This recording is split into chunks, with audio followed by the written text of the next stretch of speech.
Bonjour les amis, bienvenue sur PowerTrade, la chaîne des stratégies d'investissement simples et efficaces.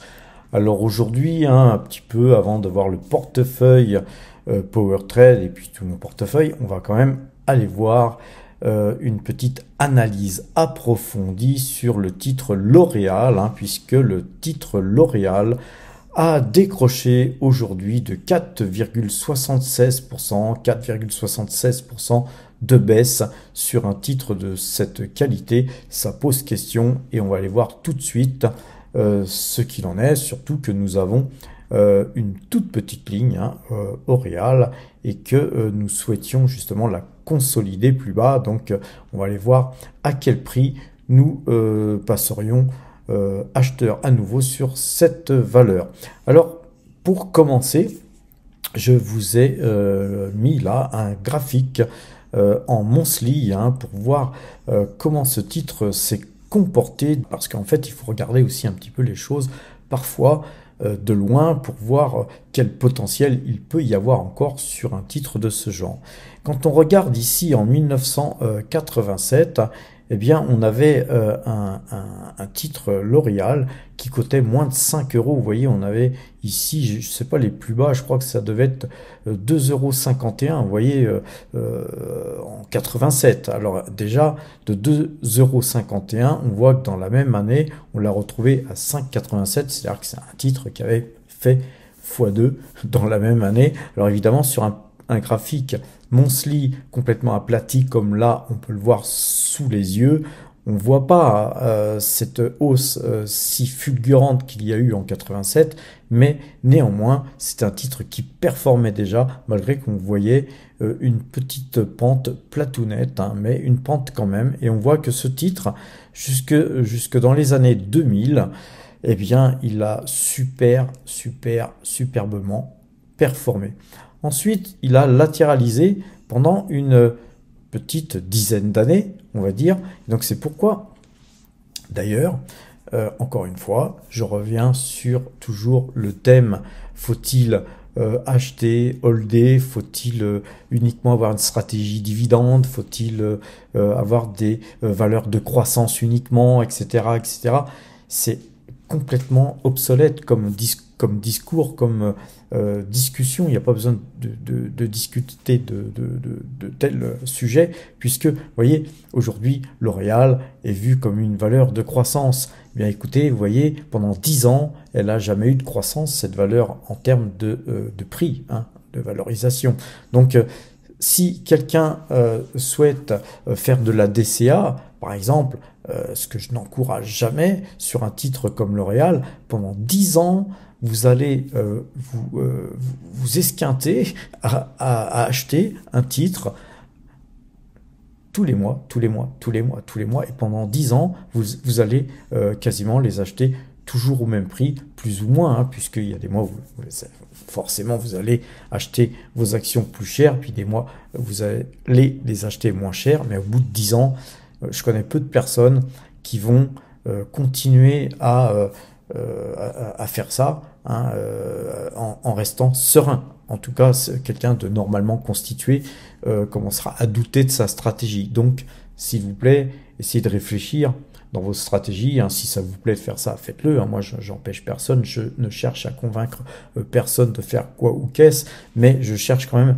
à convaincre les gens que sur une période comme ça, sur 10 ans, de vous poser la question, serez-vous capable, quel que soit le titre, de continuer à acheter en DCA sans réfléchir, sans vous poser de questions, à dire moi j'achète parce que j'y crois, comme si vous croyiez en Dieu ou en je ne sais quoi. Voilà, il y a un moment donné, il faut toute raison garder, se poser les bonnes questions avant d'investir. Alors sur ce titre L'Oréal, justement, après cette dizaine d'années de latéralisation, on voit que sur les années 2012, ensuite, ce titre est parti dans une croissance exceptionnelle. Là, je veux dire, les chiffres sont là, les graphiques le prouvent. On ne peut pas contester que L'Oréal, aujourd'hui, est une valeur de croissance. Le problème, c'est, va-t-elle le rester? Point d'interrogation. quelles sont ses possibilités de continuer à croître, quelle est sa possibilité de valoriser ses cours, quel dividende va-t-elle pouvoir continuer à nous verser, va-t-elle pouvoir augmenter ses dividendes, etc., etc. C'est les questions essentielles qu'il faut vous poser. Alors là, on est en monthly, les amis, et encore une fois, donc les questions qu'on se pose, c'est l'étude de la société en elle-même. Et donc, si elle fait partie de notre portefeuille, c'est qu'on l'a vraiment étudiée et qu'elle mérite de faire partie de notre portefeuille, d'être partie intégrante des valeurs que nous avons dans notre portefeuille PowerTrade. Mais ceci dit, rappelez-vous, sur les plus hauts, là, nous étions sortis. On avait vendu l'intégralité de notre ligne L'Oréal. Et après avoir vendu, une fois qu'elle a baissé, on avait reconstitué une partie seulement de notre ligne.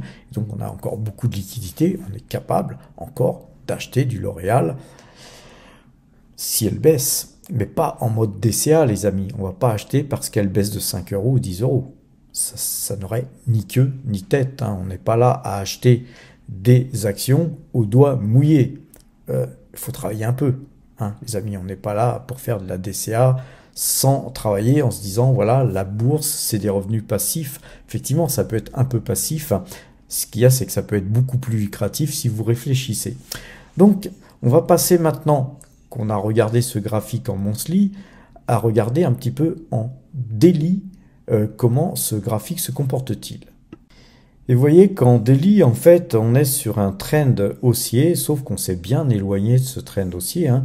Et donc, il est bien possible que si ce titre baissait encore et qu'on cassait certains niveaux, eh bien, on irait se reposer sur ce trend qui pour l'instant se situe aux alentours de 360 €. Mais ce trend, il continue à monter. Il ne faut pas croire que L'Oréal va descendre en piqué comme ça du jour au lendemain à 360 €. Donc avec le timing, on peut imaginer que d'ici quelques mois, ce trend il sera à 380 voire 400 €. Donc il va falloir surveiller cette valeur, je dirais comme le lait sur le feu. Regardons un petit peu cette valeur en la zoomant un peu, et là on va se polariser sur le trend qui est là ici. Donc c'est un deuxième trend qui a été tracé par rapport à ce plus bas qui servait justement pour ce trend qui était juste en dessous. Mais là donc ce point là et ce plus bas que nous avions fait le 23 octobre 2023. Et bien là-dessus, on a tracé un trend parce que c'est très très solide. Là, par contre, moi je pense qu'on va aller certainement rebondir sur ce trend. Peut-être d'ailleurs va-t-on le casser, mais inutile d'acheter là aujourd'hui parce qu'il y a eu 4,76% de baisse. C'est une correction violente, je l'avoue. Nous, on a acheté vraiment juste avant. Hein, ça devait être 2 séances avant cette baisse. Donc on aurait pu s'abstenir, mais voilà. Si j'avais une boule de cristal, nous ne l'aurions pas fait. Mais globalement, j'avais d'ailleurs hésité car je la jugeais quand même, ceci dit, toujours un peu cher. On a acheté en fait un petit peu précipitamment en termes d'achat par rapport au plus haut où on avait vendu. Donc de toute façon, on est dans notre stratégie, on reprend position, mais d'une manière raisonnée. On n'a pas fait FOMO, on n'a pas mis 100 000 € ou 200 000 € sur le titre. On a simplement fait un achat de 10 titres et c'était juste pour se remettre dans le marché. Alors maintenant, nous allons attendre soit des signaux forts de retournement, soit que l'action L'Oréal vienne s'appuyer sur ce trend jaune là qui est là. Pour l'instant, je pense qu'il se situe sur les 400 €, 402, 403 €, hein, puisqu'avec le timing, le temps, ce trend va continuer à monter au fur et à mesure que les cours de L'Oréal pourraient baisser, s'il baissait, parce que rien ne dit que le titre L'Oréal va continuer à baisser. Il pourrait se reprendre et puis repartir d'une manière quasiment définitive. Alors, personnellement, par contre, je pense que techniquement, ce titre a besoin de souffler et de revenir se rappuyer sur des bases solides. Et les bases solides, c'est a priori ce trend jaune, puisque aujourd'hui, il y a eu quand même pas mal de gens qui ont vendu suite à justement un déclassement du titre de la banque UBS. Pardon. Donc, globalement, maintenant, on va aller un petit peu regarder les chiffres. Donc, les amis, je vous ai mis aussi un petit document hein, où on parle du Total Shareholder Return, c'est le TSR. Donc, c'est un indicateur hein, qui peut permettre de mesurer les effets synthétiques et ça intègre la valorisation perçue sous forme de dividendes hors impôt, hein, bien sûr, puisque, encore une fois, beaucoup de gens me disent, oui, mais Patrick, tu mets pas...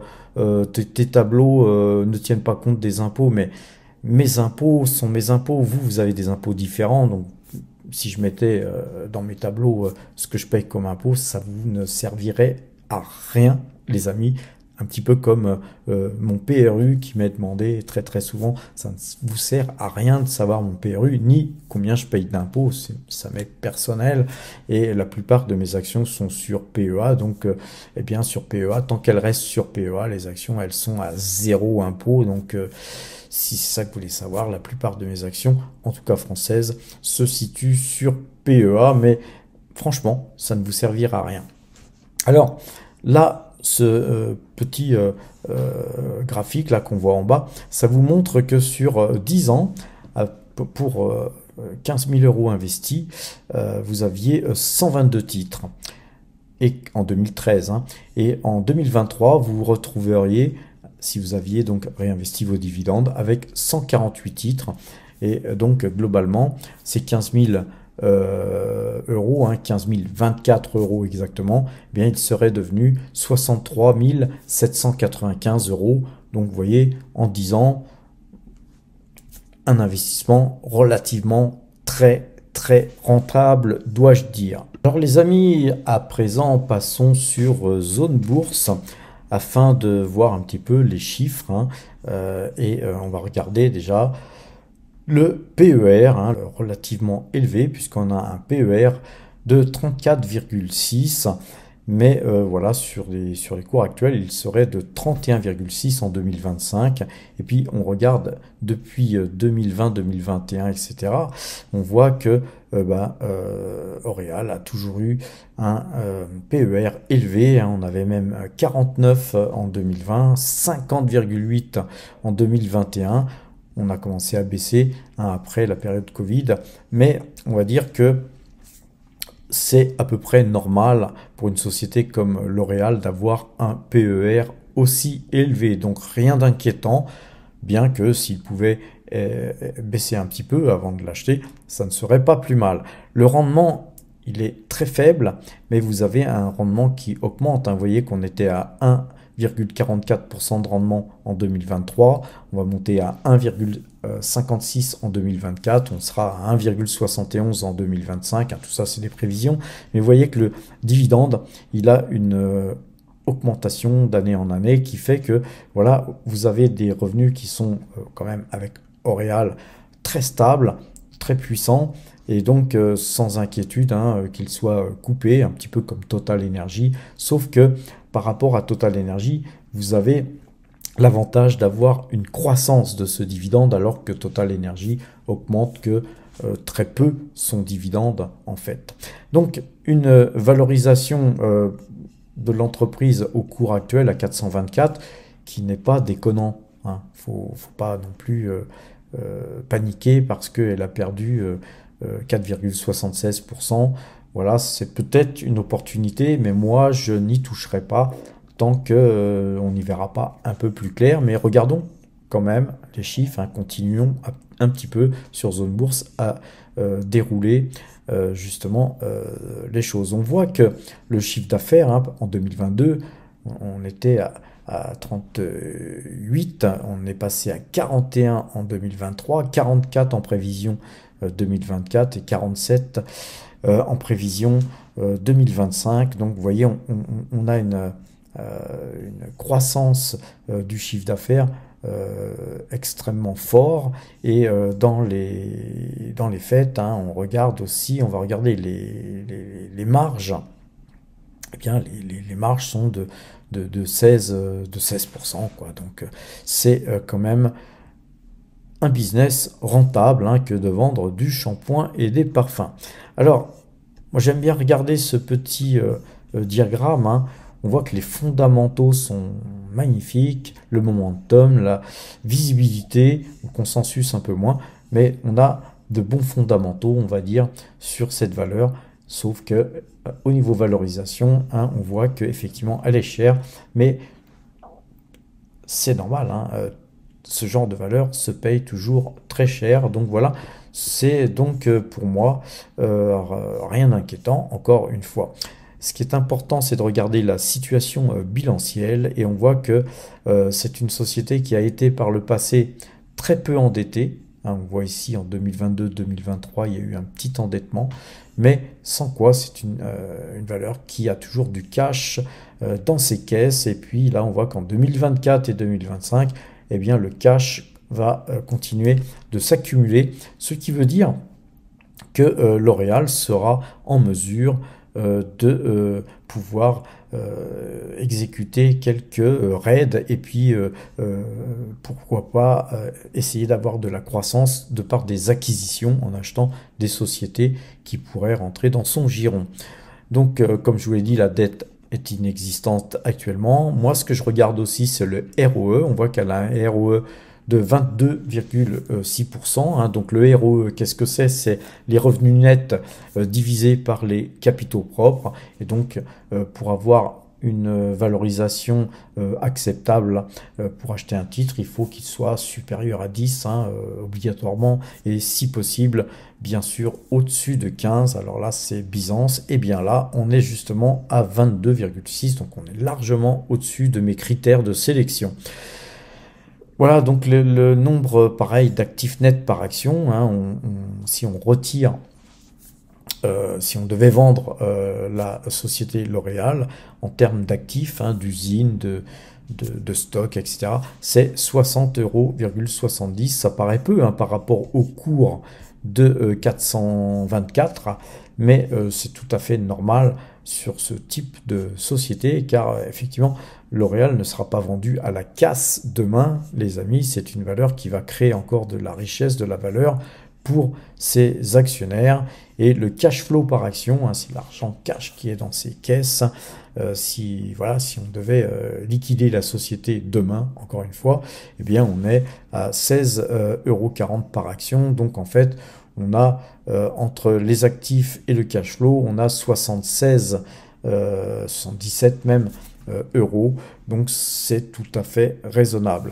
Ce qui va me ramener vers les graphiques, à quel prix vais-je racheter des actions L'Oréal.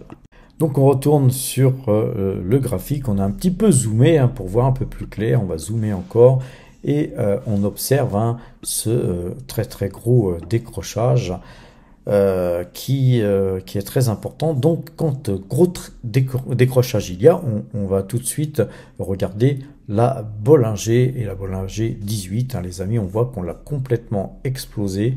Franchement, la nouvelle, là, elle n'a pas plu.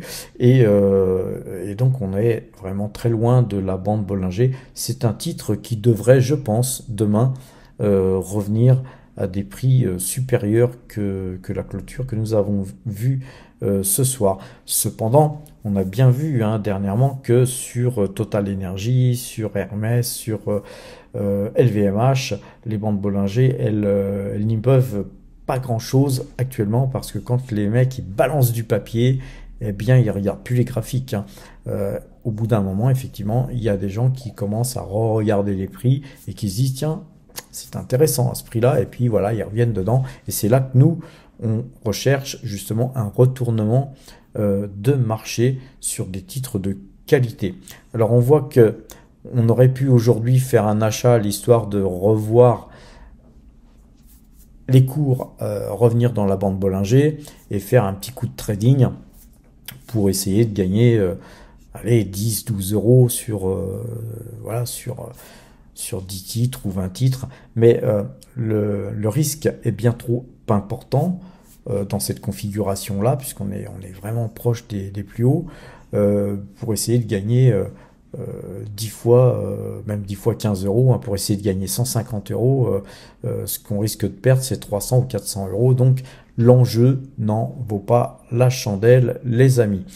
Globalement, donc, on regarde aussi la moyenne 2 jours, 12 jours, et on voit que la moyenne 2 jours, 12 jours, eh bien, elle est toujours orientée à la baisse, hein. On avait les cours qui tentaient de remonter et en vain, puisque la moyenne de 12 jours n'a toujours pas coupé. Donc nous, traditionnellement, hein, on va se caler pour notre prochain achat sur L'Oréal, très certainement à justement voir cette moyenne 2 jours, 12 jours recouper. Si elle recoupe, on rachètera même ne serait-ce que 5 titres, hein, l'histoire de faire de la DCA intelligente, car si ces 5 titres étaient achetés à bon compte et que le titre montrait, ben on en aurait 15 en portefeuille, et puis voilà, on laisserait filer, et puis après on observerait. Par contre, si ce titre continue à baisser, on attendrait de nouveaux signaux pour pouvoir justement moyenner notre position, mais d'une manière intelligente, les amis, j'insiste là-dessus. Regardons à présent justement Ichimoku de façon à avoir un petit peu la température, va-t-on dire. On voit qu'on est sur une moyenne 2 jours, 12 jours qui est vendeuse, et Ichimoku, hein, est toujours acheteur, hein, puisqu'en fait on s'est reposé sur le haut du nuage, hein, sur le haut du Kumo, et on est a priori avec ce mouvement qui était acheteur depuis 407, hein, 407. Voilà, on est sur une configuration qui est très acheteuse sur L'Oréal. Là, ce n'est qu'une respiration de marché. Va-t-on rebondir là-dessus, étant donné que nous sommes sortis des Bollinger? C'est pratiquement certain que ça sera comme ça que ça se passera demain. Mais voilà, reste le risque que ça continue. Et dans ce cas-là, vu la configuration, cela voudrait dire qu'on perforerait ce Kumo, et aurions-nous la force de le transpercer complètement? Et si tel était le cas, effectivement, on repasserait complètement vendeur sur le titre L'Oréal. Donc, voilà, on a toujours, de toute façon, sur quelques titres que ce soit, hein, les amis, que 3 solutions, hein. Soit le marché monte, soit le titre monte, voilà, comme là. Donc sortie de Kumo, moyenne mobile 2 jours, 12 jours acheteuse, peu importe votre système, c'est acheteur, ça monte. Et puis de toute façon, même sans système, on voit bien les cours monter, hein, il suffit d'observer.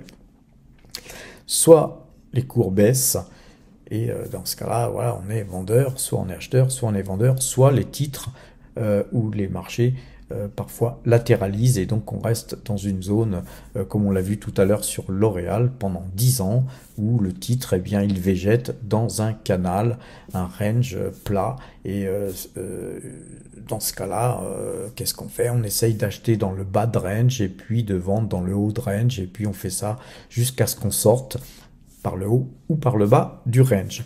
Donc là, moi, personnellement, j'aurais été tenté de faire un achat, mais je juge l'achat trop risqué par rapport au fait qu'on est sur des plus hauts historiques, hein. Et donc on a déjà une petite position. Si jamais ce titre rebondissait, eh bien on serait content. Encore une fois, on doit être toujours content. Si ce titre baisse, eh bien, on sera content de pouvoir l'acheter plus bas, et si ce titre monte, eh bien on en a en portefeuille. Alors, regardons à présent nos portefeuilles. On commence par le portefeuille débutant, qui, je vous rappelle, est un portefeuille qui permet aux gens qui suivent cette chaîne de commencer avec une modique somme, hein. Maintenant, on est à 2256 euros. On a commencé à zéro, hein, je vous rappelle. Et voilà, ce portefeuille gagne 13,40% depuis le début de l'année. Nous gagnons 266,67 euros. Nous étions à 1989 euros, hein, au 1er janvier 2024. Alors je vous rappelle, hein, que ce portefeuille est constitué d'AdSense, de primes de parrainage, de primes morning et de dividendes. qui sont versés par les actions que nous avons en portefeuille et ces actions ont été achetées avec justement nos YouTube AdSense et primes de parrainage essentiellement. Alors, si vous voulez commencer, hein, pour vous, ce sera peut-être pas forcément des YouTube AdSense ou des primes de parrainage, mais vous pouvez tout simplement avoir une économie substantielle que vous pouvez investir sur un compte PEA, un compte titre, peu importe. Vous avez des liens en description qui vous permettront voilà, d'ouvrir des comptes et puis de toucher une prime de parrainage. Passons à présent au portefeuille PowerTrade. Alors, le portefeuille PowerTrade, donc il baisse un petit peu aujourd'hui encore, évidemment, puisque le marché baisse et voilà, nous n'avons rien acheté, rien vendu. Je vous rappelle que si on achète quelque chose ou qu'on vend quelque chose, eh bien la ligne est surlignée en blanc et comme ça, vous pouvez voir ce qui a été acheté et vendu. Et si on achète quelque chose, ça se reporte sur nos espèces ou tout simplement, ça se déduit des espèces, suivant si on a acheté ou vendu. Je vous montre quand même qu'on a 16,65% d'espèces, ce qui prouve que nous sommes quand même très prudents car nous pensons que les marchés peuvent encore baisser, sans quoi on n'aurait pas autant d'espèces. Ceux qui me suivent savent que je suis souvent full investi. Vous pouvez voir que notre plus grosse ligne, c'est Total Energy, qui représente 52,55% de l'ensemble de notre portefeuille. Et vous voyez que tout de suite derrière, nous avons des titres de qualité comme Pernod Ricard, la Coface, la Française des Jeux, on a Ecopetrol qui verse des très très gros dividendes, ensuite on a Hermès, Petrobras qui verse aussi des très très gros dividendes, Lotus Bakery pour être aussi dans l'agroalimentaire mais aussi dans une société d'une très très bonne qualité, puisque c'est vraiment une très très bonne société, mais qui est valorisée très cher, puisqu'elle est à 7 820 € par action. Donc vous voyez, on n'a que deux titres, puisque cette société est très très chère. On a aussi du LVMH, donc comme vous le savez, le secteur du luxe se porte pas très bien en ce moment, mais voilà, nous sommes très peu investis, puisque LVMH, ça représente même chose, 1,19% de l'ensemble de nos allocations d'actifs.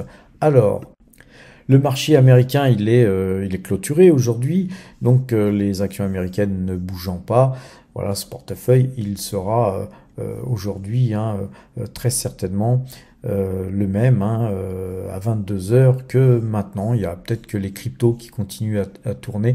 C'est un portefeuille qui se met à jour automatiquement. Les titres L'Oréal, comme vous pouvez le voir, ça représente, avec nos 10 titres, 0,38% de nos allocations d'actifs, c'est-à-dire qu'on a 4 255 € qui sont donc investis sur L'Oréal. Et donc, cette valorisation tient compte de la baisse que nous avons eue aujourd'hui. Donc, c'est vraiment pas grand-chose, puisque nous avons un portefeuille de plus de 1 124 000 €. Donc avoir une petite ligne L'Oréal qui représente 0,38% de l'ensemble de nos allocations d'actifs, c'est pas déconnant, même si on les a achetés un petit peu cher, c'est une valeur de qualité. Nous conserverons cette ligne, même si ce titre, comme je vous le disais tout à l'heure, continue à baisser. Bien au contraire, on en profiterait pour augmenter notre allocation d'actifs sur cette valeur. Pour terminer, on va regarder un petit peu les marchés futurs. Vous allez voir ça tout de suite. Donc on va sur 2GIRO, c'est là qu'on traite nos futurs. Vous voyez que la plus-value journalière aujourd'hui, elle est de 490-500 €, ça fluctue. Voilà, surtout grâce à notre portefeuille futur, puisque nous sommes vendeurs, je vous rappelle, sur les marchés futurs. Donc là, vous voyez, on a notre portefeuille où on a des actions qui sont donc en notre possession, et on a globalement que quelques actions sur lesquelles nous avons des bénéfices, et on a surtout des bénéfices sur la société Ecopetrol, qui en plus de nous donner des plus-values, hein, telles qu'affichées là, nous verse des dividendes gargantuesques. Donc, notre futur, on va le regarder tout de suite. Voilà, le futur, eh bien, il nous fait gagner 515 € là aujourd'hui, et en plus-value latente, hein, puisqu'on avait quand même des pertes avant-hier. On avait des pertes qui commencent à diminuer, et donc on ne perd plus que 260 € sur ce contrat futur. Mais voilà, il n'est pas clôturé. C'est une manière de couvrir nos actions, hein. C'est-à-dire que pendant que le marché baisse, eh bien les marchés futurs, eux, si on est vendeur, eh bien ils nous font gagner de l'argent. Donc là, on est à 7418 €. On va regarder ça sur le compteur à pépette. Mais avant tout, je voulais vous montrer, vous voyez, quand on est sur 2 gyros, sur le portefeuille, vous avez les positions ouvertes, mais on peut regarder aussi les positions fermées. Alors c'est très intéressant, hein, de regarder quand même ce qui a pu être fait sur ce portefeuille. Et vous voyez qu'on peut classer, hein, on peut classer tout ce qui a été positif ou négatif par ordre croissant ou décroissant. Vous voyez que depuis que ce compte a été ouvert, nous n'avons opéré que 4 fois perdant, et encore qu'une fois c'était une erreur qu'on a retrouvée en fait le même jour, hein, puisque quand on avait perdu ici 94 centimes, c'était sur Apache. Et bien vous voyez, sur Apache ici on a gagné 2,30 €, donc en fait c'est pas vraiment une perte ici. Et donc sur Apache, hein, vous voyez ici que nous avions gagné 2,30 €, donc ce qui annule les 0,94 centimes de perte que nous avions ici. Ça a été fait le même jour, hein. C'était une erreur de passage d'ordre qui avait été rectifiée tout de suite, et puis dans la soirée on s'en était sorti gagnant, les amis. Donc 3 pertes, hein, globalement, et ensuite vous pouvez regarder que tout le reste, ce n'est que des gains. Donc plus on déroule, plus on va vers le bas, plus on a des gains importants. On voit que les plus gros gains qu'on avait pu faire sur ce compte de Giro, c'était Tesla. On avait gagné sur Visiomed, sur Toyota, sur Taiwan Semiconductor, Ternium, Total et Alphabet. Vous voyez que ça, c'était vraiment nos plus gros trades où on avait gagné pas mal. Mais globalement, ce compte avait été d'abord et avant tout ouvert pour faire des expériences, pour voir si cette plateforme me convenait pour travailler, et franchement j'en suis hyper content. Donc allons voir sur le compteur à pépette, mais avant tout on va regarder la position future, hein, pour actualiser ça en temps réel. Et donc le futur là, il est actuellement à 7421. Vous voyez, le marché il remonte un peu, et donc on va se mettre sur le compteur à pépette, hein, et 7421, on va mettre ça à jour tout de suite, 7421, et donc voilà, notre futur nous fait perdre 291,50 € avec les frais, hein, qui sont inclus. On voit que notre résultat depuis que nous traitons les futurs sur 2 gyros, c'est 1300 € de gain, avec 7 trades gagnants pour 16 trades perdants. Alors, nous avons commencé à traiter les futurs sur le compte de Giro depuis le 22/08/2023. Vous voyez qu'il y a eu beaucoup de trades en rouge là, hein, qui sont perdants, surtout cette série là dernièrement qui nous a fait très mal, hein, puisque juste avant on avait gagné un trade magnifique. Donc voilà, les futurs, hein, c'est toujours des hauts et des bas. Donc encore une fois, j'encourage personne à travailler sur ce type de marché, car c'est plutôt les montagnes russes, et il faut avoir un gros portefeuille, hein, il faut quand même avoir assez d'argent pour pouvoir tenir le coup. Regardons un petit peu la performance, l'évolution de notre performance. On voit qu'on avait bien démarré, bien que nous avions démarré dans le rouge, hein, puisqu'on avait commencé par perdre de l'argent, comme on l'a vu tout à l'heure sur le compteur à pépette, et on a eu d'une manière erratique, hein, des gains qui se sont accumulés, sauf que là on avait fait 7 trades négatifs, hein, qui nous avaient en fait fait reperdre une bonne moitié de ce que nous avions gagné. Un petit trade positif, et puis là on est reparti de plus belle avec un trade encore négatif, mais voilà, demain peut-être que ce trade va se transformer en trade positif. Voilà les amis, je vais vous souhaiter une excellente fin de soirée. Demain matin, je vous donne les shorts, justement pour les marchés dérivés, CAC 40, DAX et le S&P 500, je vous l'ai déjà donné puisqu'il est fermé, mais je vous le redonnerai à l'occasion. Passez une bonne soirée les amis.